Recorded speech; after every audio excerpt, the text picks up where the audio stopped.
Okay, so this video is going to set out to define a term that I think if you ask most people to really pinpoint and like say what it means, they probably couldn't do it off the top of their head. So it's kind of a complicated topic. We're going to talk about how to define the word literature. What does the word literature mean? And to me, to help you figure that out, I thought we should probably go back through mass communication text and literature because they kind of lead from one to the other. So to review mass communication is when you communicate with a lot of people over a long period of time. And generally speaking, this is when you like write a book or make a movie, record a song, publish a blog, write a newspaper article. Do those things that can communicate with lots of people over a long period of time. Okay, so if we're doing mass communication, the thing that we produce is a text. A text is a thing that does the mass communicating. So I write a book, the book is the text. I make a movie, the movie is the text. I write a song, the song is the text. So texts are things that do mass communication. Okay, so what's literature? Literature is a type of a text. It's a type of a text that has some qualifications in order to be literature. The first and most simplest one, it's been written down as a book. There's not a lot of definitions for literature out there that have anything other than that as its basis. It's been written down as a book. So when we talk literature, we're talking books. But also, we're not just talking any old kind of book. We're talking a book that has been considered to be really good. Now, this is where it gets confusing. Because to understand it as a book, it's like, cool, I know what a book is. Great. That's literature? Well, not quite. It's a book that's considered to be really good. Okay. But to form like a definition for like everybody to accept, the question would be like, considered to be good by who? Like, who thinks that's good? Well, traditionally, like if you were to look for like, if you're like search Google for like a list of literature, like you'd probably come up with a bunch of books.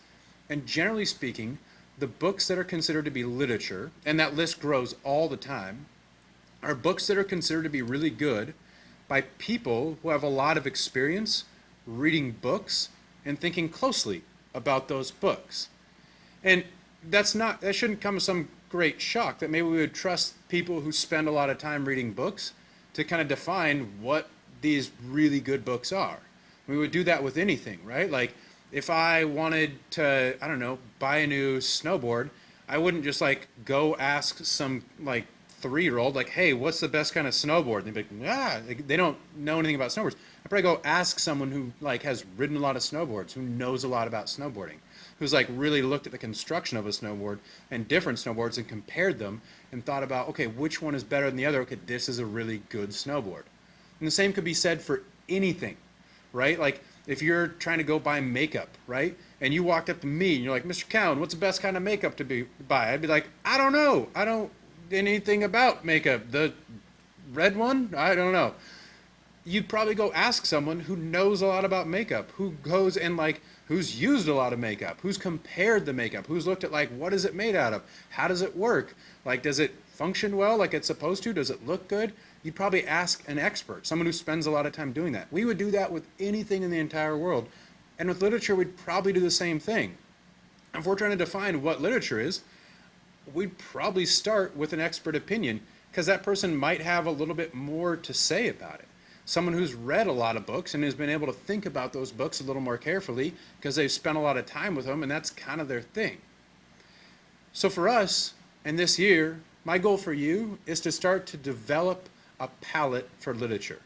And what that means to develop a palette for literature is to start to figure out what books are good, what books are worthy of your time to read. Now that answer can change all the time. Some books are not considered to be literature, but they're still fun to read. They might not be like super complex, they might not give you tons to think about, but they're still super fun, and that's awesome. But usually a book that's considered to be literature probably is going to be a little more complex. It's probably going to give you a little more to think about. In our class, we're going to learn what's called literary analysis. That's where we break down literature. We take a good piece of literature and we try to figure it out and look at how it's put together and break it down into all these different parts. Well, a good piece of literature should give us a lot to think about while we do that. It shouldn't be just easy answers the whole time. It should actually be a lot of right answers that people can come to different conclusions and everybody can be kind of right and we can all think deeply about it and it gives us something to like really think about and really talk about and it gives us stuff to write about. That's a good piece of literature. And for you to figure that out takes time. It totally takes time. Just like figuring out the best of anything takes time. Shakespeare is considered to be good literature, right? But if I took Hamlet, like a Shakespeare play, and walked up to a fifth grader and I was like, hey, fifth grader, read Hamlet. That fifth grader would 99% of the time turn around in like 5 minutes and be like, this sucks. Because they haven't had the experience. You can't go from Captain Underpants to Shakespeare in 5 minutes and be like, oh, this is amazing. Shakespeare is super complex. It's harder to read. The words are harder to understand. The stories are a little harder to understand. There's a lot of things to break down in a Shakespeare play. There's a lot of things to think about. It's more challenging. So to get there, we need practice. We're going to practice breaking down stories. We're going to practice reading stories. And we'll get better at figuring out what is good literature. And at the end of the day, if you read Shakespeare after that experience and that practice, and you're like, I don't like it, cool. That's fine. No judgment. I am never going to tell you what good literature is. I will never, ever tell you one book is better than another. This is going to be your quest and your journey to figure out, which is what is good literature? What makes a story worthy of our time? All right, so let's get to it.